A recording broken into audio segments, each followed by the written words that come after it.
Deep within the earth, in the famous mines of Golconda, India, a treasure lay hidden for centuries. It wasn't gold or silver, but something even more spectacular: the Kohinoor diamond. Formed in the heart of the earth, the Kohinoor, which means mountain of light in Persian, emerged as a testament to nature's awesome power.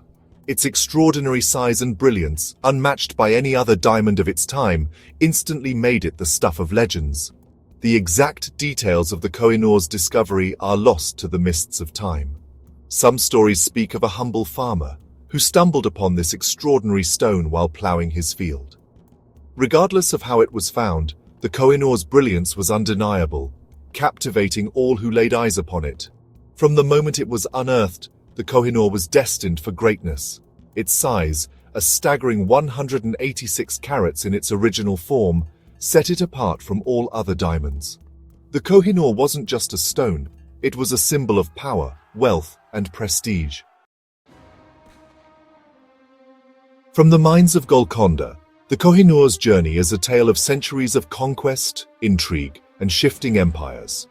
Passing from one hand to another, often through bloodshed and coercion, this diamond became a witness to the tumultuous history of the Indian subcontinent.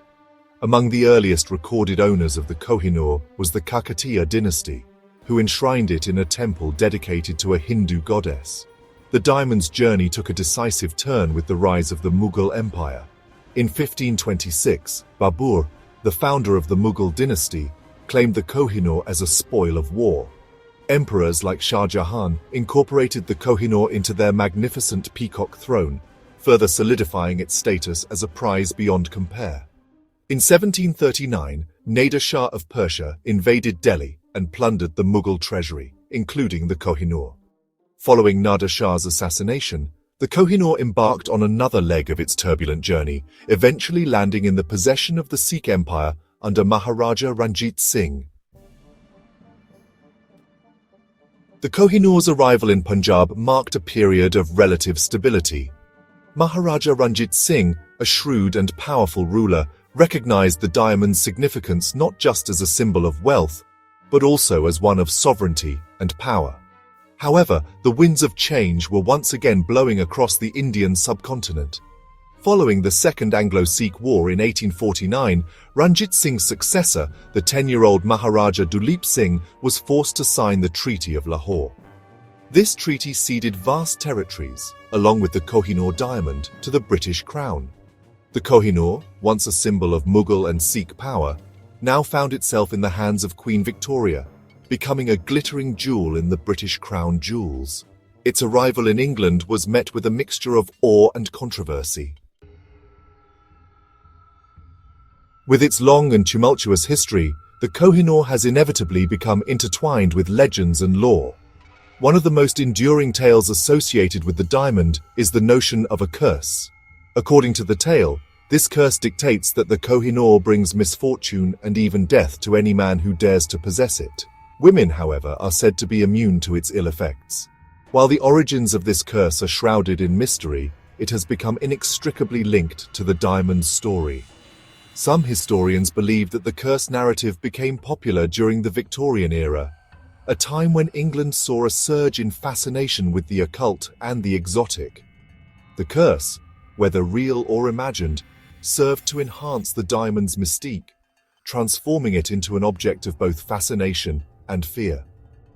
Whether there is any truth to the curse, or if it is merely a product of human imagination, it continues to be a source of fascination and debate.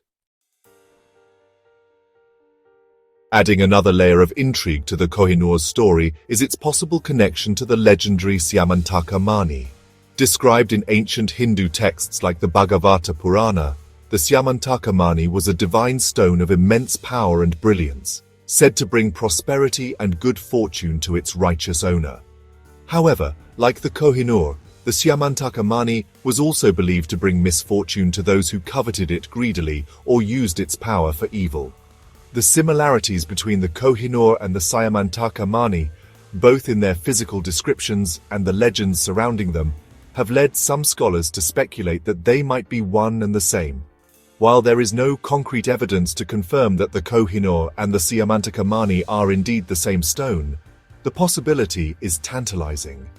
If true, it would further elevate the Kohinoor's status, transforming it from a historical artifact into a relic of ancient mythology.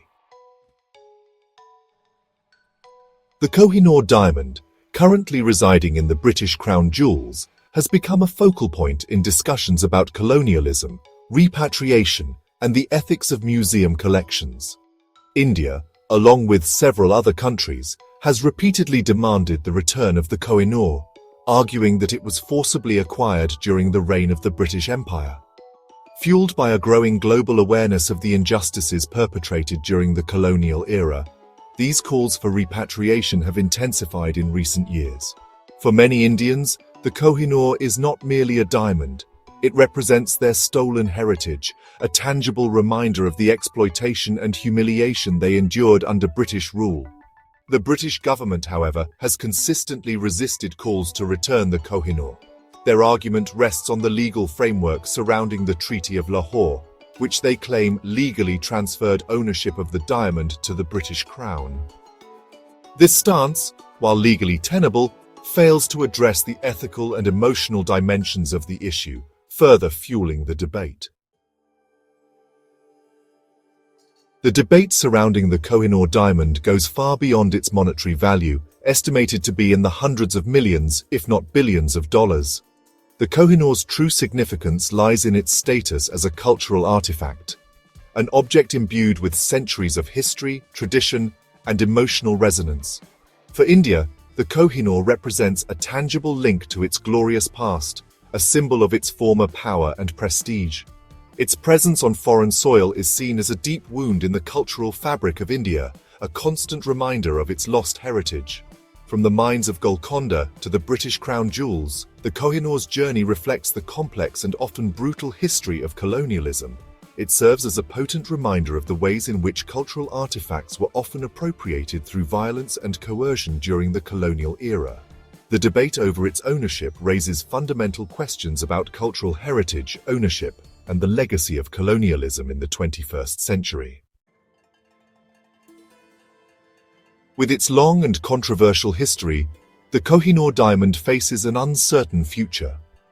While it currently resides in the British Crown Jewels, its ownership remains a subject of intense debate and diplomatic tension.